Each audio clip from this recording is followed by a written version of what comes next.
Welcome to Bound by Books, a podcast of authors talking all things books. Today, we're going to be going into author branding, one of my favorite topics. I'm Tina Moss, and I'm joined today by Marianne Maria. Hi, everybody. Marianne. So how are you How's doing it? today? I'm good. I am good. I am typing away, revving away. The words are flowing, which is nice for a change for me. What are you working on right now? What book? I just finished a novella for Robin Peterman's Magic and Mayhem universe. It's called Witch Upon a Star, Awesome. and it's my third book in her universe, and they kind of all flow together, and I have mine get a little dark, because that's kind of my thing. They get a little dark, but there's always humor and there's always some steamy moments. So I give the reader what I usually give the reader. And right now I'm finishing up the Siren's Mate, which is the third book in the Lords of Aloris trilogy, which if you think mermaids and leviathans and dragons, oh my, Awesome.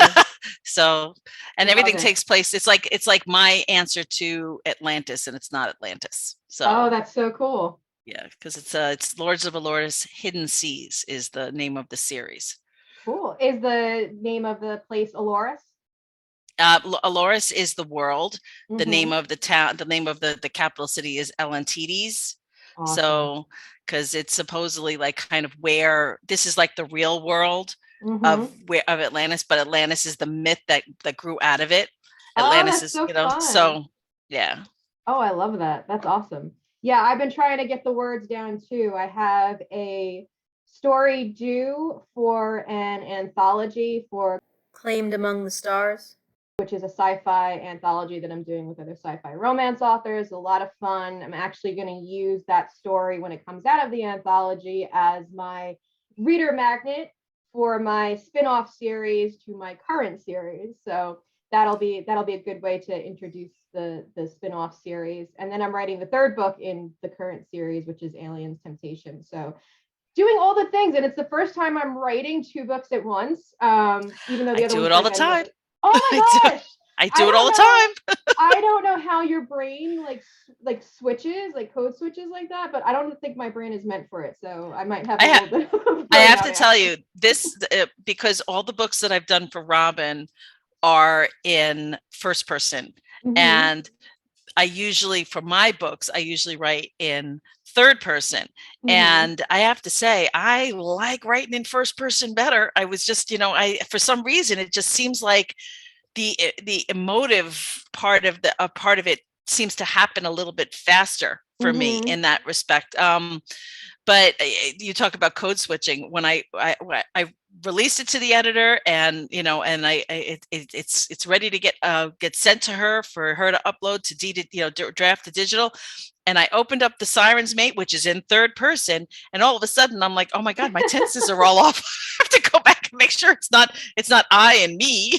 I mean, it's she and her. Experience. Like, I have only ever written in third person until the sci-fi series. I never wrote first person, and I was very unsure if I wanted to do this. And then I dove into first person. It's still switching between the hero and heroine, which I feel like I need. For me, it's very hard to write in just one perspective. I think it's because of all the voices in my head. Yes, same. But I really like first person too. It's a lot of fun. It's so different from third, and it gets you definitely a deeper connection, I feel like, to the characters, and a way to really know them even more. So it's been a lot of fun. Yeah, I haven't tried that yet. The switching POVs, like going from highly recommend. Yeah, so I'm gonna try. I think I may try that in the next one. That's a good way to actually talk about branding, because as we were saying before we started recording, that can be one of the internal aspects of branding. And I think the internal parts are the things that people don't think about as much. For example, your voice, your style, the common themes or tropes, or even if you write in the same genre or partner genres, as I like to call them. And we could do a deep dive into that later, but let's start with the external, the kind of parts that people know a little bit better. The external would be the visuals that you show to your reader. That's how I would describe them to a newbie in author branding. Well, I mean, I don't know if you can see. I'll switch myself down here. That's my stacked logo right there, Marianne Maria. And it says sexy, dangerous, supernatural suspense. So that's kind of like what I've decided, although I'm getting rid of the word suspense. It's just going to be sexy, dangerous, supernatural. That's my branding right there. That's So for what I've those decided. that are not watching on YouTube, if you want to see the visuals, hop over to YouTube. But if you're listening to us, Marianne has her name stacked one on top of the other. So it's Marianne on top and it's elongated, and then Maria is on the bottom and it's bigger. The text is the same for both, and it's very stylized. Your name is a specific stylized font. Which is very good for branding in terms of standing out. Like immediately when you see that, you're going to think Marianne Maria because of that style. Right. Now I also have it straight across as well, because sometimes the stack just doesn't lend itself. So, but it's the same exact fonting. So it's, so it's easily recognizable. And so for those out there who are listening, Marianne is actually going to go through an audit with me, a branding audit in the summer, where we're going to look at everything. So we'll have, if you guys enjoy this podcast, we can have a whole case study for you of Marianne. It's a makeover! It's a makeover! Yay!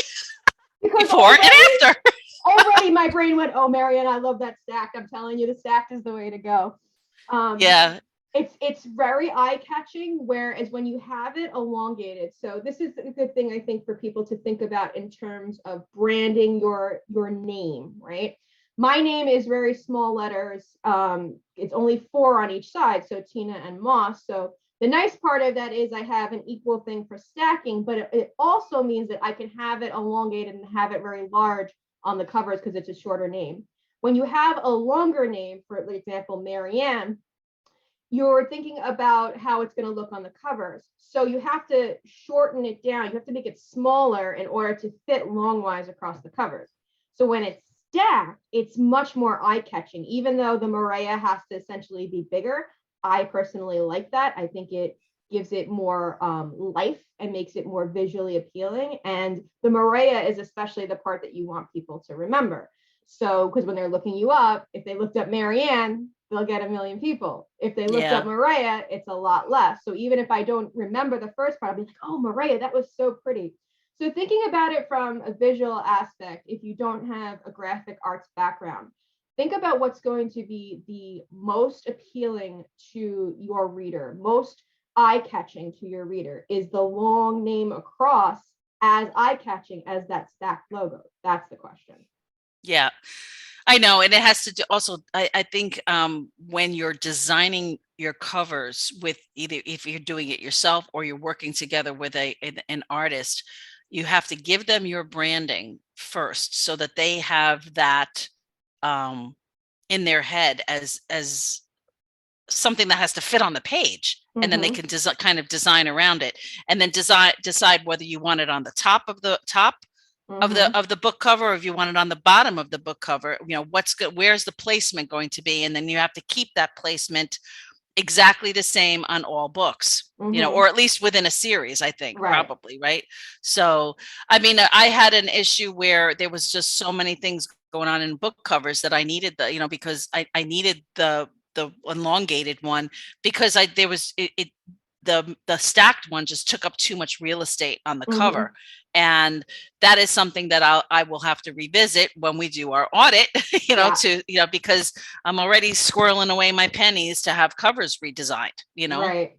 So I think for our watchers, I'm going to put up a couple covers here. They're not necessarily going to be our covers, of just an example of how much a stacked name will take up on a cover versus an elongated cover. And you can see the difference in terms of, like, when she's talking about real estate on a cover, how much of the cover is it taking up? Is it taking up a third, a quarter, a half, more?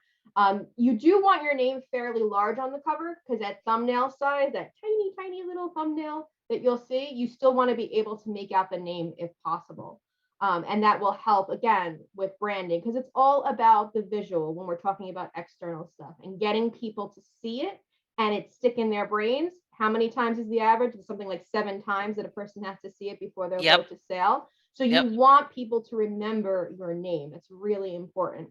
Also having the same font across different covers, especially in the same genre. If you're switching genres, you can think about different, but I would recommend keeping it the same across all. It's actually why my name is very simple font. It's I believe it's high text, I want to say. I forget the name, but I'll put it up here later for our watchers. Mine is a stylized Designer Pro. I'm sorry, Desire Pro. Desire Pro. Yeah. Yeah. It's I mean, I had my artists take, I do have a background in graphic design. So, and even though I didn't have the time to actually design it myself, I took pieces of different parts of the letters and different of they're called glyphs. So you have a Designer Pro has different, like they'll have like 4 or 5 different choices for a capital A, for every single letter in the alphabet, it has different choices. And I had them made into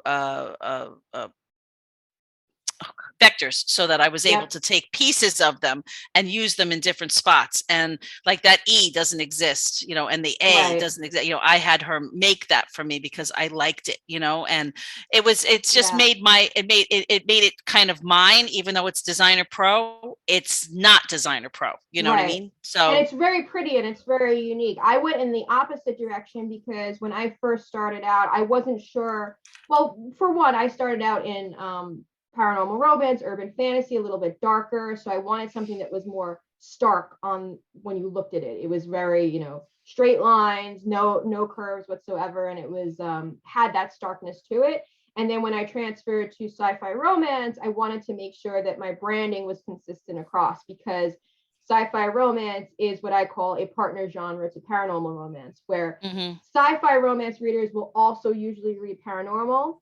Paranormal readers will sometimes read sci-fi. So I knew that I would have crossover appeal. If I was going to, let's say, small town romance, then I would probably not keep my same branding and do something completely different. Yeah.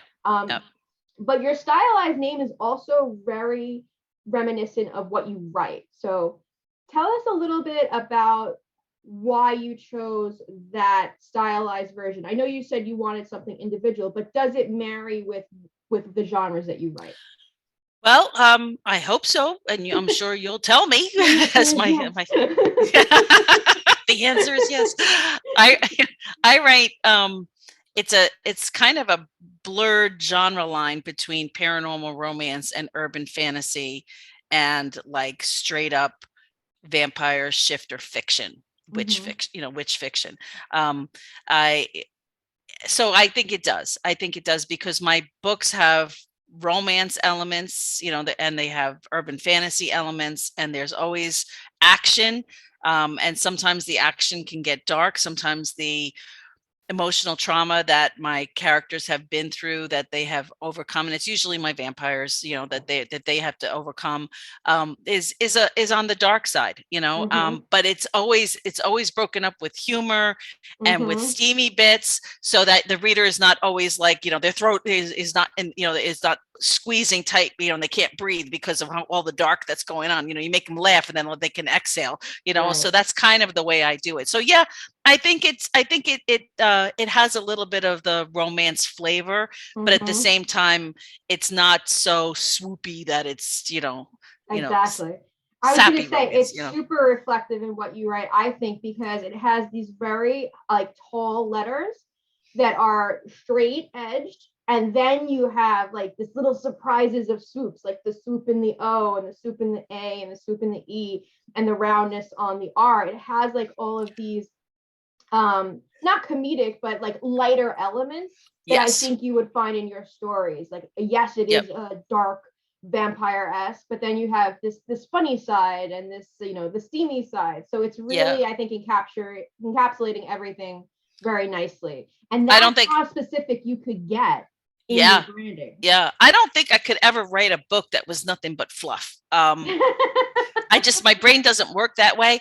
But at the same time, being a New Yorker, snarky humor is kind of second nature to us. I mean, what I'm talking about. You're as much a New Yorker as I am. So, it's so true.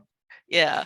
So, and like, show me, like, can you put up a one of yours so people can see yours? Yeah, I will put it on. I'll pop it on the screen in editing so that you guys can see what I'm talking about. So here, let's move to. We talked a little bit about fonts and specifically in your author name. Now, of course, fonts on the title should also be reflective of the genre and the themes that you'll find. And you'll notice in mine here in my sci-fi series, I'll pop Aliens Captive and Aliens Made on the screen. Again, I went with that very like Stark-esque quality to the font for Aliens, which is all straight edged, although I did make it gold and pretty and sparkly because space. And then the second thing, this is also, again, what my artist did, what we talked about it, is to have that more looping font, something more romantic, something more fun, and of course, a little bit quirky.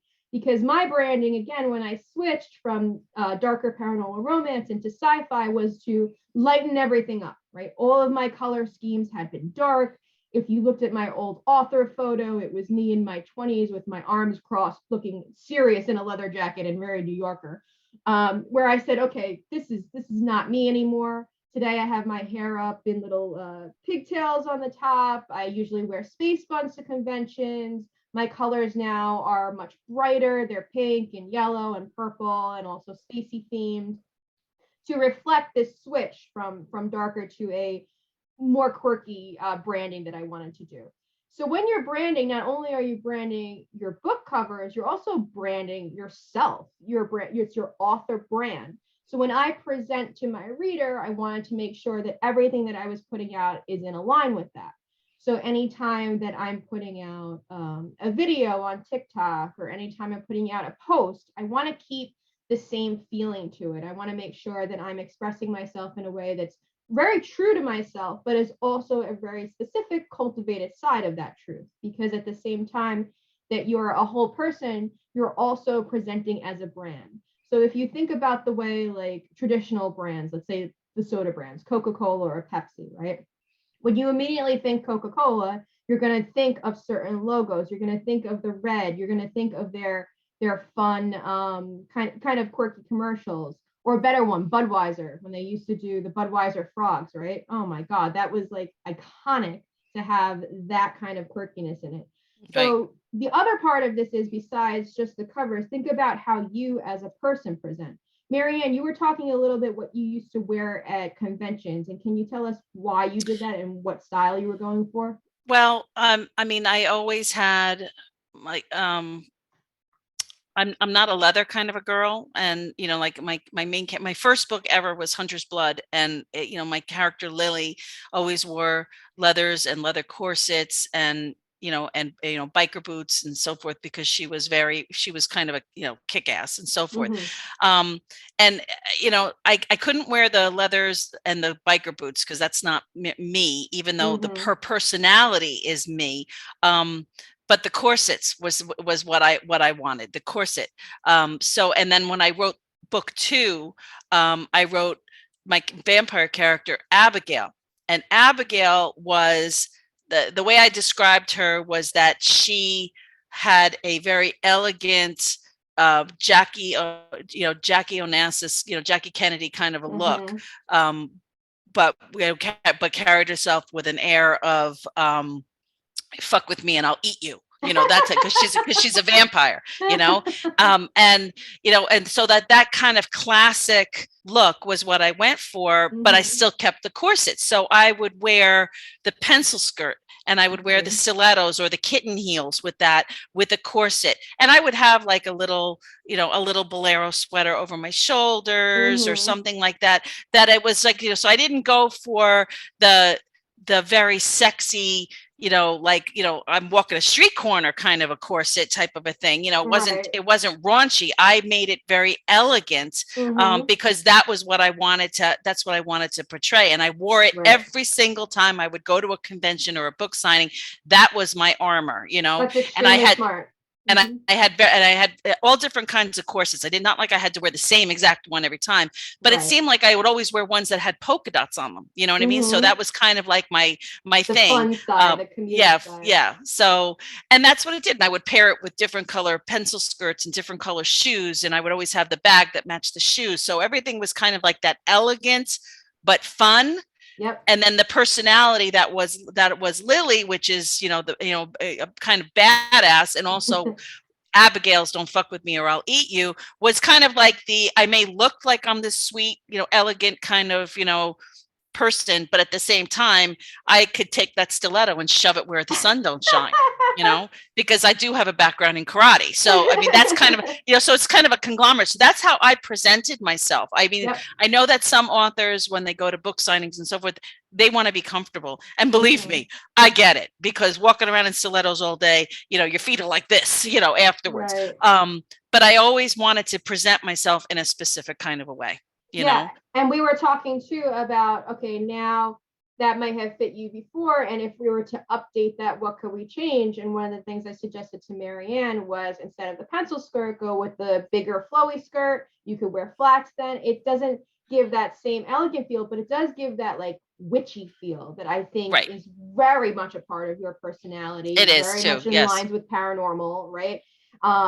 And I think that would be a good direction for you. Now, of course, that's just a suggestion, but it is part to think about, not only just your covers and your books as a separate entity, you're also, in this day and age, and I hate to say this because I know so many people hate it, but you're an author influencer. So you have to think about how you as a person are presenting. I think a lot about what you're just talking about. I think of J.R. Ward, right? Anytime I've ever seen her at a convention or just on social media, she is always presenting in the same way, in that very kind of like classic, elegant look to her. So with the heels and the skirts or the trousers and the blazers, like very professional looking. And that's because that's part of her brand. And it's important to keep consistent with your brand. Now, I specifically, I am a nerdy, quirky person, and I wanted to make sure that my brand reflected that as well. So when I'm going to conventions or when I'm presenting on screen, I am thinking about, okay, I want to bring out more parts of myself. So it's about finding yourself and being true to who you are, and then heightening those parts of yourself. So more on the external, we kind of went over the fonts, we went over the branding of the author, we went over the covers and the colors.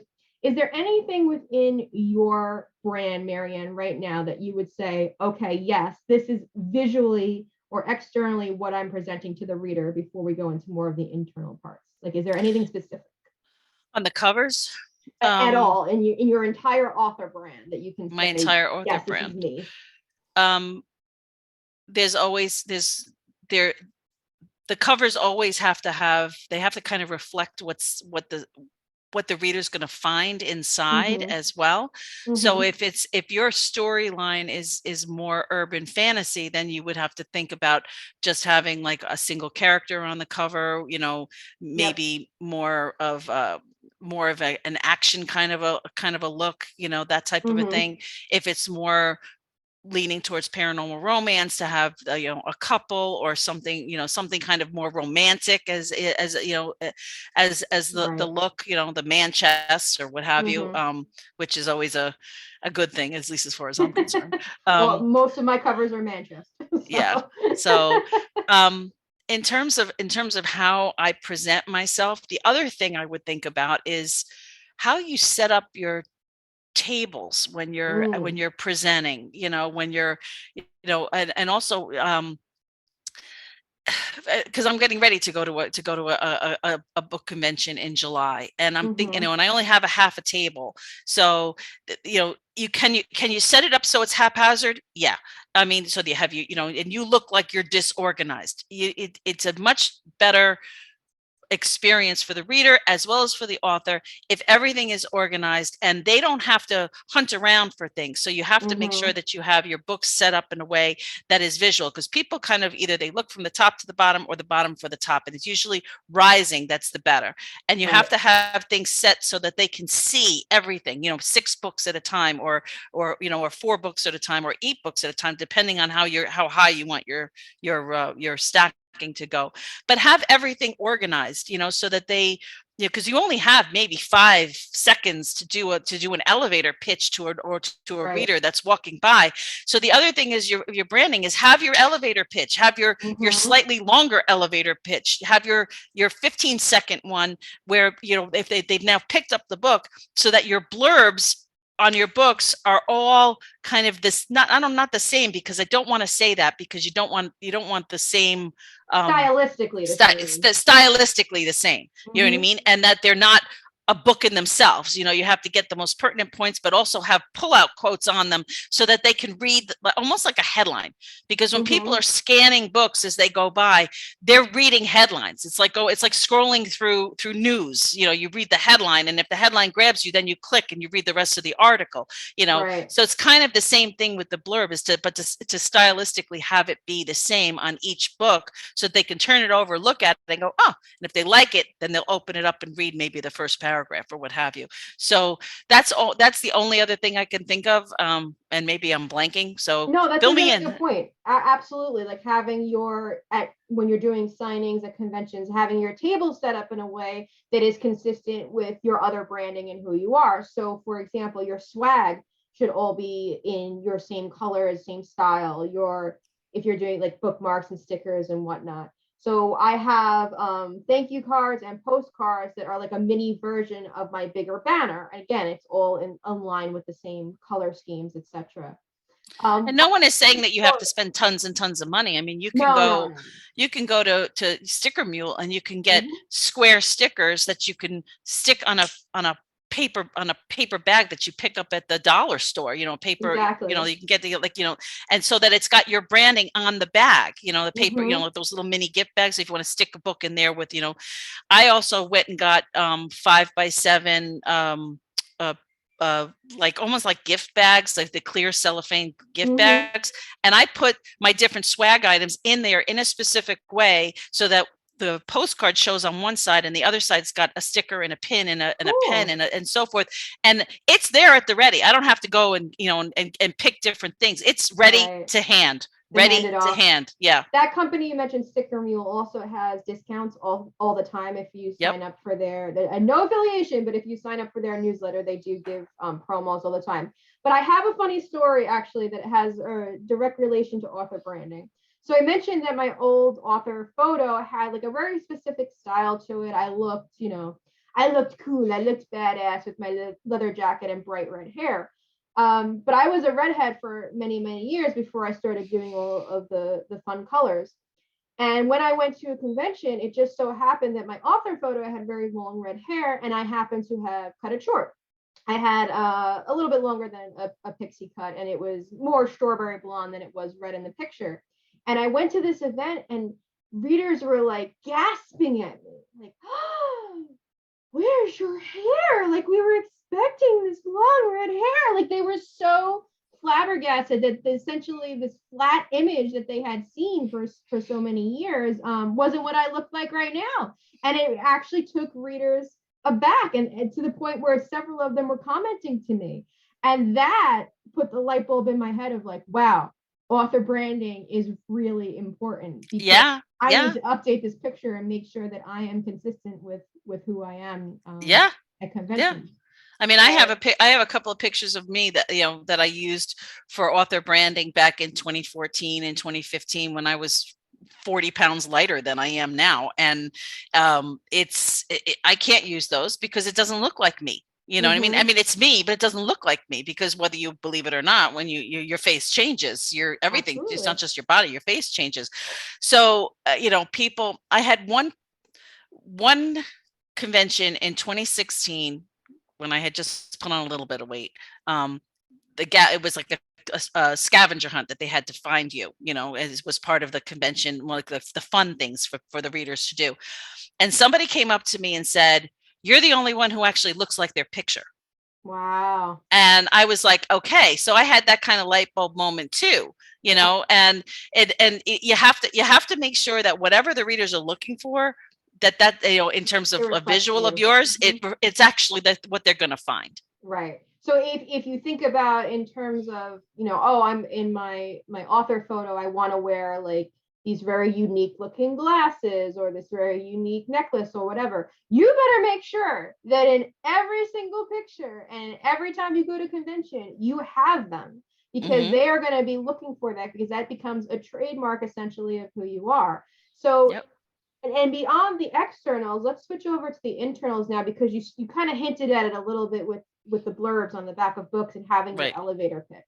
So in addition to all of these visual things, there's also the internal that's part of your author branding. And that can be things like I mentioned earlier, voice and style and themes and tropes that are consistent across your books. Right. So Marianne, when we were talking a little bit about how we were going to, do your rebrand, what's some of the things that you had commonalities in your books? I know you talked about it a little bit, but if you had to really pinpoint, and I think it's part of your tagline, what would be the things that, like, I as a reader come to a Marianne Morea book that I'm going to find? That they're always sexy. The action, there's always danger. There's always danger. And it's always supernatural. It's always paranormal. All different kinds of paranormal entities. I'm not just a vampire girl. I'm not just a shifter girl, and I'm not just a witch girl or a fae girl. I mean, I run the gamut. So saying supernatural covers everything. And I had sexy, dangerous, paranormal, but it didn't roll off the tongue as well as sexy, dangerous, supernatural. And like when you're writing, especially if your talent is kind of innate, which most writers, their talent is innate, that when you're writing and you're using fresh language, that alliteration is one of the things that kind of sticks with a reader. I mean, you don't want it to be Sally, shucks seashells down by the seashore type of a thing, but you want to get that alliteration in there because it makes your writing musical. So kind of have that same rhythm, that same flow in your branding as well. There's always different words you can pick that are going to have this, that's going to resonate the same way, but may work better. Exactly. Yep. I'm going to say, I'm going to get a little psychoanalytical. I discovered in writing my books, and this was only thing that I had discovered maybe within the last couple of years, is that I have found families in all of my books. All of my books have my characters that usually come from family backgrounds that are not great, or there's a missing parent, or there's somebody has passed or abuse. There's a lot of different things, but that they really come to understand love and friendship through found families and support outside of their blood kin. And I had not realized that, although I should, because God knows the trauma is there in my own life, that this was what I was writing. And I think it's really interesting if, whether you're purposely doing that beforehand or whether you discover it afterwards, that writing brings out different parts of ourselves that we don't sometimes realize, right? And that can be a thing that then becomes a brand for you. Because now, as I'm moving forward and I have realized this, I've kind of made it a part of my branding, is that you're going to get a story. You're always going to get the typical genre story, whether it's paranormal or sci-fi, and the romance and the steam and all that. But I do have this underlying thread of found families and creating that love and friendship through outside family kin. My themes are always, aside from tropes of enemies to lovers or friends to lovers, or whatever trope you decide to use, mine is always a commonality of redemption and second chances. That's always the common theme, whether it's my vampires looking for absolution and redemption, or whether it's my shifters, or even my witches looking for whether or not they're worthy to love, or a second chance at romance, because the first time failed, or the first time was an absolute success and then somebody died, somebody passed away. It's always a common theme of mine. Those three things, absolution, redemption, and second chance, is always something that you're going to find in my books. And I think part of it is because for myself, that's always something I'm looking for. From a crafts perspective, I think that's really important to, again, and this, I'm not telling anybody to, dive into their demons type of thing. You have to decide that on your own. But I do think from a craft perspective, it is a good thing to figure out, like, where are these things coming from? Like, why am I gravitating towards this particular theme? Why does this, capture me so much that I want to write about it, or that it's coming out subconsciously in my writing? Because that will make your writing essentially stronger, and it will also help you determine how you brand things moving forward. It's funny. I just got back from Florida yesterday because my dad's sick, and I've been down there to kind of give my mom a hand and so forth. And, just driving back and forth to dropping him off at dialysis, we were talking about the next book that I'm going to be writing in a paranormal women's fiction. And, this brings me to, like, where it says sexy in my branding. Sexy doesn't always necessarily mean sex. Absolutely. It doesn't, there's always underlying tensions that go about it. And, so it's, I guess I could put sensual, dangerous, instead, because sexy is an umbrella. It's in terms of, it can be fade to black. It could be, off page. It can be in your face, graphic, which I think sexy works, because sexy does not mean spicy. Spicy is visual, like you're gonna get it all on the page. But sexy, like you said, it could be a lot of different things. It could be, just a stiletto heel on the floor that can be considered sexy, not even attached, like that kind of thing, or like silk sheets, or it doesn't necessarily have to be a huge graphic scene. So I think that's perfect for you, especially because of the genres that you cross. Right. And, so she was asking, my mom asked me, she goes, why do your characters why do things get so dark sometimes? She said, you didn't have a dark childhood. And I didn't. But at the same time, that doesn't mean that those are my own fears that are being manifested in a way. So, I mean, it's like you said before, you don't have to dive into your demons and so forth, but those demons, they come out in your writing whether you want them to or not. And it's how you channel them into what you want to make your brand, so that you don't get typecast. Also, you have to make sure that you are cognizant of how much you let bleed onto the page, because otherwise, I mean, once you have 3 or 4 books out, and that's, you kind of typecast yourself in that thing, in that lane. And we talk about staying in your lane, in other podcasts and so forth. And branding kind of speaks to that, because they're kissing cousins. They're it's a yin and a yang. It goes together. So if you want to change that reader perception of your writing, a reader perception of you have to kind of get into a different lane and then change everything. Your branding, your look, and the tone of your books, even your name. Sometimes you take on a different pen name. That's why authors do that sometimes. Is like, if I were to, let's say, all of a sudden, like I said, write small town sweet romance, then all of the branding that I have done under the Tina Moss name is now null and void. I can't possibly pivot to that genre because it's so radically different from what I currently write. So again, it's like starting from square one, which there's nothing wrong with, but it's something to keep hard in mind. That you have to rebuild all of it. I mean, even though we're talking about how in my branding, how sexy is kind of like, it can be a stiletto on the floor in silk sheets and so forth, or it could be spicy,